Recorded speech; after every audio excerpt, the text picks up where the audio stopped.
Okay, it's recording now. Cool. Okay. So I'm just going to share my screen. Um, if I if I get any of this stuff wrong, or if you guys want to make any corrections, then please feel free. So, okay, cool. So we're going over loops, conditional statements, functions, variables, parameters, arrays, and associative arrays. And can you guys all see my screen? Yeah. Yeah. Okay. Yeah, we can. Okay. We should actually probably all mute our mics while he's presenting, or else there's a ton of noise in the background. Yeah, that's good. Sure. Oh, cool. Yeah. And yeah, I mean, feel free to interrupt or whatever if you guys, have a question or something's not clear. This stuff's pretty basic anyway. I mean, you all have probably already covered this in other classes, but if not, if you want something explained more, or if something doesn't make sense that I made, or if it's wrong, please let me know. Anyway, so first of all, let's talk about variables and types. Variables are basically a way of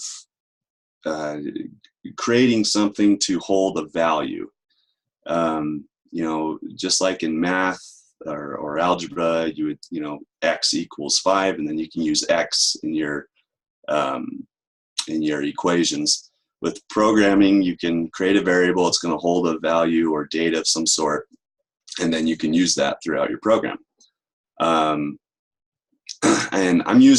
I figured I'd put examples in both JavaScript and in C++, because that kind of seems like what most of the intro programming classes were in. They're super basic, so there's probably a better way I could have done this, but this is what I have. So in JavaScript, essentially you would type var and then the word of the variable, and then the equal sign, and then you put either the number or the string or whatever it is that you want that variable's data to be. In C++, the difference is that you have to specify the data type. So whether it's an integer or a floating point number, or a string or a character, you just, instead of putting var, you would put the data type, and then the variable name, and then equals, and then the actual data.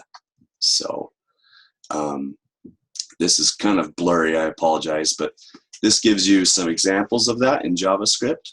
You can see this top picture here.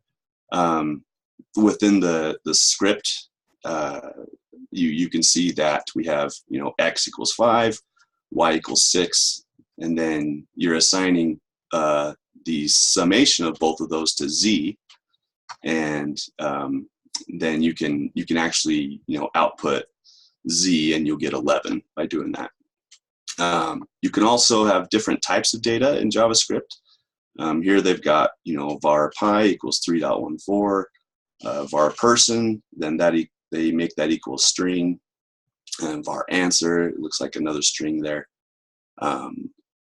So now in C++, it's a little bit different. The concept is very similar, but you just have to have the data type. So instead of var, you'd put int, and the rest of it's really similar. You can output the values using cout. And then for different data types, you got to make sure to specify the data type there. And this is the case for Java, C++, and lots of other languages. So, float pi equals 3.14, string person equals John Doe, char letter equals A. You can also do Boolean values, which are either true or false. So that's variables. Pretty quick and down and dirty presentation on those. Now, arrays and associative arrays, these are basically very simple data structures. Arrays are basically a collection of stuff. It's a collection of data. So you can have, a list of data values instead of, with a variable, you can only have one. Essentially, with an array, you can make it hold a bucket of items. In JavaScript, you would do this by typing, var, and whatever the variable name is, again, just like with the variable, equals, and then the square brackets, and the items inside that square bracket are essentially your array. So really similar to a variable, it's just the only difference is you have the square brackets instead. In C++, the syntax is just a little different. You would put the data type, and then the variable name, and then the square brackets to signify that it's an array, and then equals, and then you have these curly braces and the items inside that. Now, an associative array, from what I understand, is it's an array where you can access parts of it with an index, and that's the basic array in C++. You can access part of the array with an index, and you start with 0. 0 is the first index, and then 1, 2, 3, 4, so on and so forth throughout the array. In JavaScript, from my very limited understanding of it, you can't really do an associative array, at least not without additional coding and making that possible. You can actually create something called an object, which we'll look at here. This is a basic array in JavaScript. So you have var, cars, equals, and then you have different cars inside there. And you can type, this line right here, documents.get element by ID, .inner HTML, and then that'll give you the list of cars. If you want to try and do an associative array, it doesn't really work. Here he's creating an object by essentially creating a key. He's assigning the value John to first name here. That's the first item in the array. He's assigning the value Doe to the item last name. He's assigning 46 to the item age. But if he tries to access it with an index, person 0, like you can in C++, it'll just output, I believe it says undefined or unassigned, if you pull it up in HTML and try to look. Now in C++, to do an array, just like we talked about previously, you put the data type of the items in the array, the name of the array, which is cars here, the square brackets to indicate that it is an array, equals, and then the actual data values inside those curly braces there. And if you want to access those, you use the index. So an associative array in this case. Here, you would out cars with the index of 0. That's going to be your first item, which is Saab. Cars index 1 is going to be your Volvo, and cars index 2 is going to be your BMW here. So any questions so far at all, guys? Yeah, about the JavaScript thing, was that on an older JavaScript that wasn't working that way? So the JavaScript examples I actually got off of the W3 Schools website. And so I'm not sure what version they're using. It works now. I don't know if that was an older version. But oh, cool. Okay. You can do that exact. You can do like cars-1. There's an example on that page where you can try JavaScript that I put in. Okay, good to know. Thank you. It's just older version. It was probably an older version where it didn't support it. Maybe, yeah. These are, I don't know if this makes a difference either. These were script tags that are essentially in the body of the HTML document. So yeah, this is made the exact same way. It's a W3 Schools example, so I don't know why they have 2 examples. That's weird. That's funny. Okay, well that's good to know. Thank you. Yeah, just because I know it sucks if you can't use that way. I use it all the time. Okay. Sorry about that. No, but doing great so far. This is good. Oh, good. Okay. So it's good to know that you can't. So how do you do that again? You say you would just the exact same way. Okay. Index. You do like your var person equals, and then you can do the tags. Oh, kind of like the top one, the cars, and then where it says document get element by demo, you would just put equals cars bracket 0, 1, or 2. Awesome. Okay. So literally what it's saying here, and it'll actually work now. Yeah. Okay. All right. Good to know. Thank you. That is very awesome. So I have a question. Yeah. On that last one. In your second example, so do you not have to say how big your array is going to be? So you have your person array and just the empty brackets. You don't have to give it a size in the first place. From what I understand, no, you don't. Not in JavaScript. Okay. You guys concur with that? If I remember right, you don't. If you don't, it'll expand what you need, but it takes more memory if you don't set it. So sometimes, depending on how much memory you want to use, you want to set how large the array is or not. So like an array list in Java. Okay, cool. Thanks. Yeah, and that's a great question actually. With C++, where what I did here was I just put the square brackets, but I didn't put a value inside them. That's going to give me enough memory for what I need when I create this array here.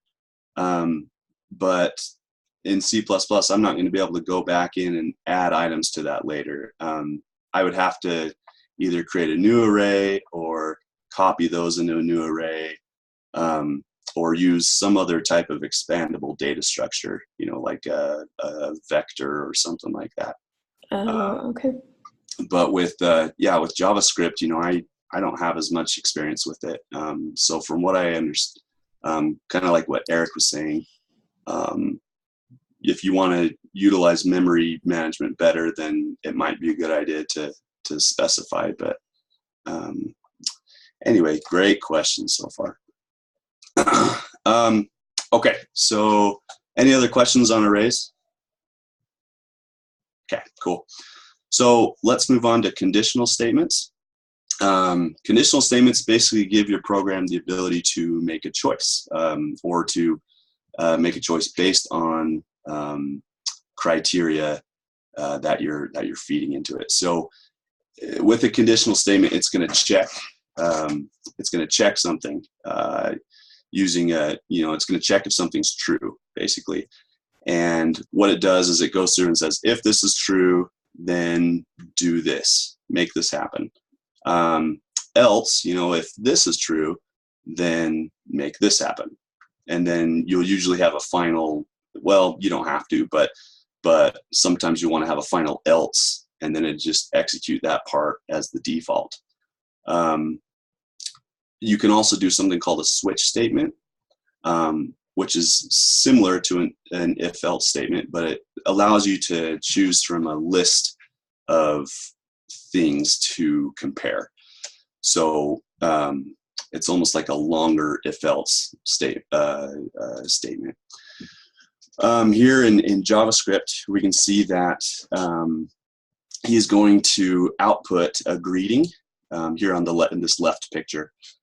He's outputting a greeting depending on what time of day it is. So he's got this function here. He creates a variable called time, and it's a new date.getHours. So he's essentially getting the I believe he's getting the hour of the day there from that function. He creates a variable called greeting and assigns, he hasn't assigned anything to it yet. He's just creating it, but he hasn't assigned a value. So he starts the if-else's here. He says, if the time is less than 10, then the greeting is going to be good morning. Else, if the time is less than 20, then the greeting is going to be good day. And then finally, else, with no qualifier. This is just the default. It'll say good evening. So when he outputs this greeting, it's gonna check, what time, what hour it is there, and it's gonna compare that in these different parentheses here. You can also do something called a switch statement over here. This goes through and it says, okay, we're creating this switch statement. We're going to use this date.getDay here as the item to compare.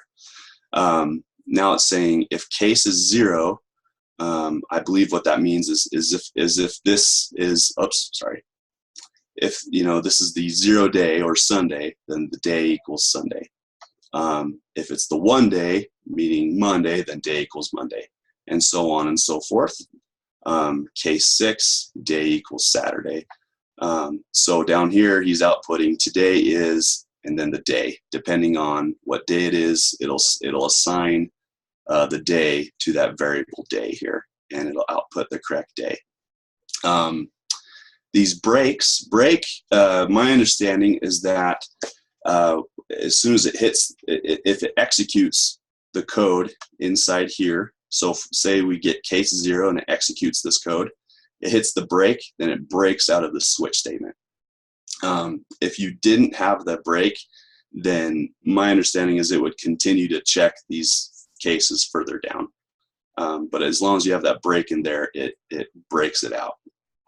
Now, if you want to do this in C++, it's pretty similar. Right here, I just did a little int current hour equals 11. I know there's a way to check this in C++ or Java based on what your computer's current time is, but I just skip that. Just keep it simple. So I put if the current hour is less than 10, output good morning. Else if it's less than 20, good day. Really similar to that JavaScript example.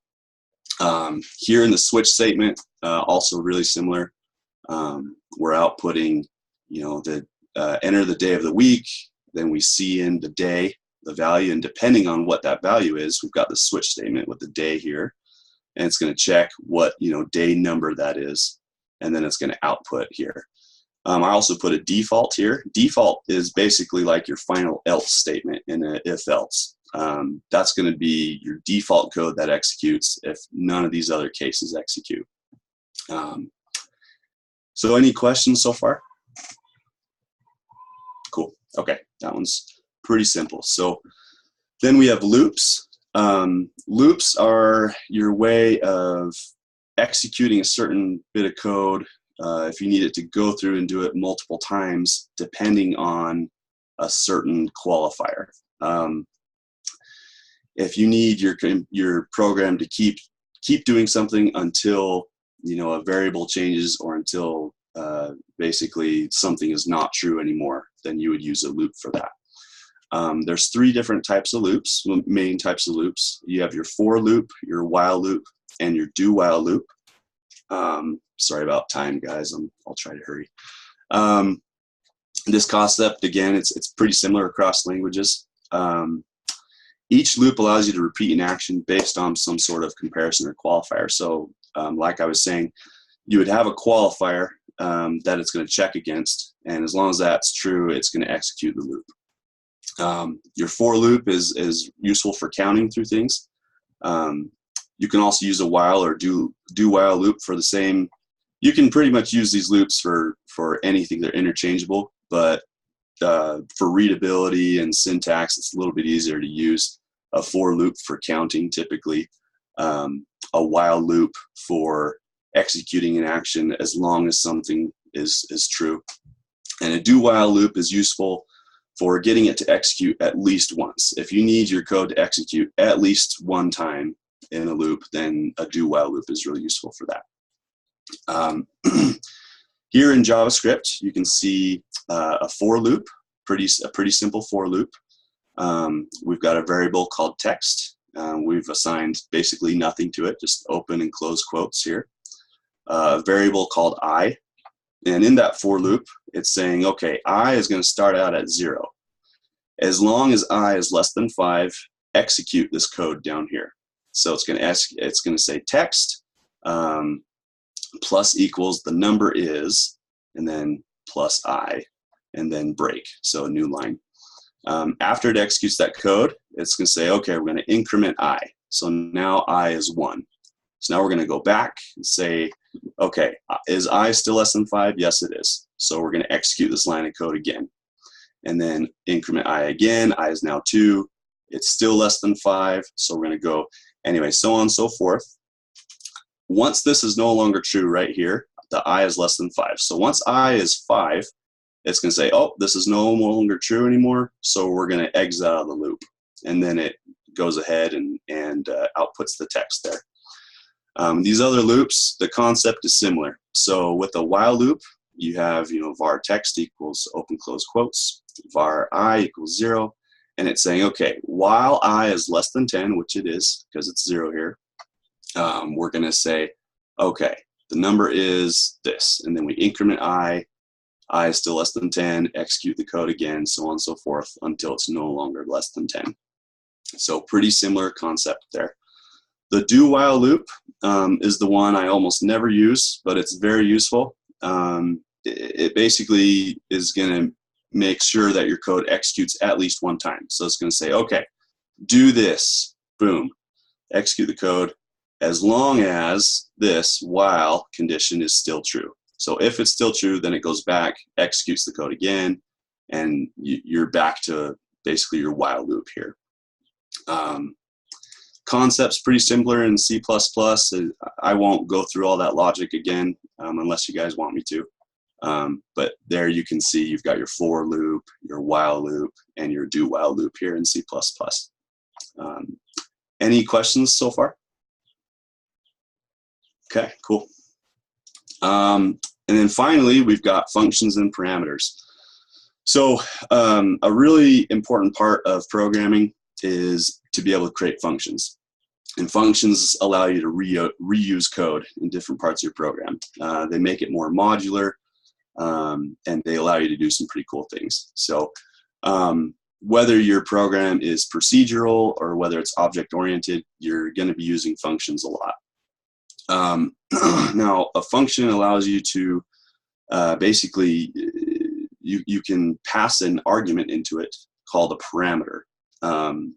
And you're giving it a value to work on, essentially.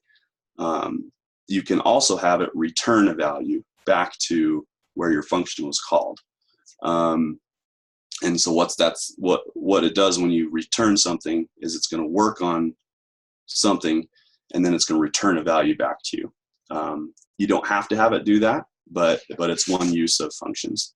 Now, in JavaScript, to do a function, you would just type function. So you're telling it you're creating a function there. You call, or you give the function a name, so 2 Celsius here. And you're giving a parameter here, Fahrenheit is the parameter.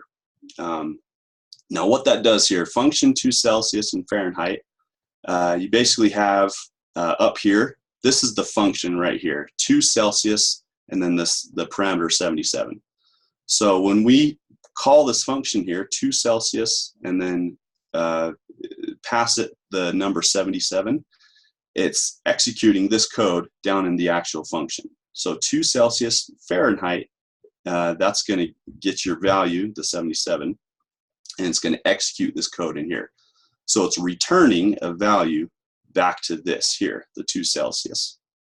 It's going to return the, the equation to convert Fahrenheit temperature to Celsius. It's going to return the Celsius number there.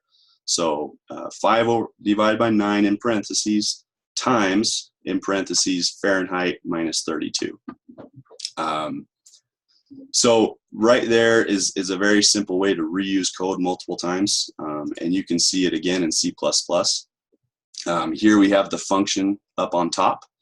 The only difference is in C++ and Java and certain other languages, you have to assign the return type there, or the data type of the return type, to the front of your function name, your function header. Then again, we have the name of the function there, 2 Celsius. And then inside as the parameter, instead of just Fahrenheit, we have to put float there for the data type of the parameter being passed. So again, we're going to return the value there. And here in main, you can see we're creating a variable. We're entering the temperature in, and we're assigning that number to Fahrenheit. And then we're outputting that, and we're calling the function here. So 2 Celsius Fahrenheit, that's the parameter we're passing. It's executing the code up here, and that's it. Any questions about functions? Pretty simple. Okay, cool. All right. That is pretty much it, guys. Thank you for watching, and I'm sorry that was kind of long and boring, but now I have a better idea of how to go through these lessons in the future. Well, it's kind of hard. You don't know where everyone's at, too. I was going to ask what major everyone is, because I'm kind of curious, because it changes the languages they know. Cool. Go ahead. I'm a software engineering I'm not super far into it yet, but that's what I'm going for. I'm web development.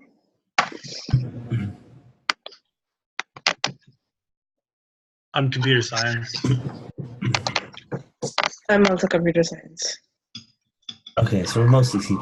I'm software engineering. I'm almost done, so I've done most of the classes. Nice. So I actually had a comment on the languages part. I was reading his first message that he sent out, and he said we would mainly be using like HTML, JavaScript, CSS in this class. So I was wondering if those were the ones that we should be using in our examples. Probably. For the most part. I don't know. It doesn't really matter to me, but I wasn't sure if that meant that that's what he was looking for or not. Yeah, that's probably a good rule of thumb. I figured I would split it into 2 languages just because I didn't know what everyone's background was, and I kind of assumed we would be doing some JavaScript in this class. But yeah, I think that's a really good point, to make sure that we're probably doing it in the language that we're using it for. I think he said to be skilled, you have to put it in a website, so it'd probably be good for HTML, CSS, and stuff in Java. That would be good. Okay.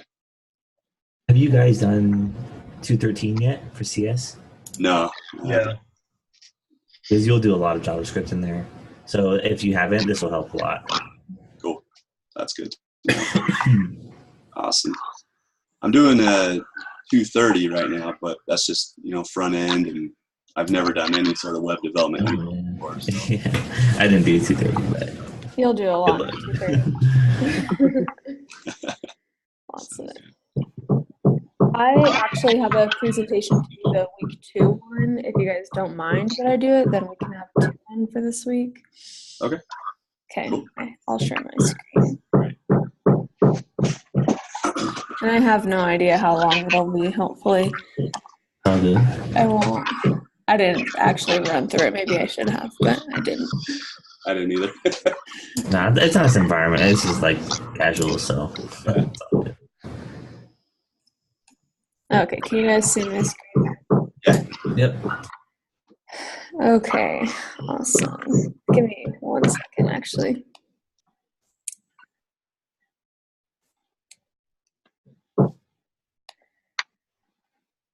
Okay, also a quick question. With the recording, is this something that I should just upload to YouTube and then we're sending him a link of it? Should I stop it in between mine and yours, or? I think YouTube would be great if you wouldn't mind doing that. Yeah. Do you want it separated into your recording and mine? That would be great, if you can separate so that we can have separate classes and separate recordings. Okay, I can do that. That'd be fun, yeah. Okay, let me just stop this recording really fast.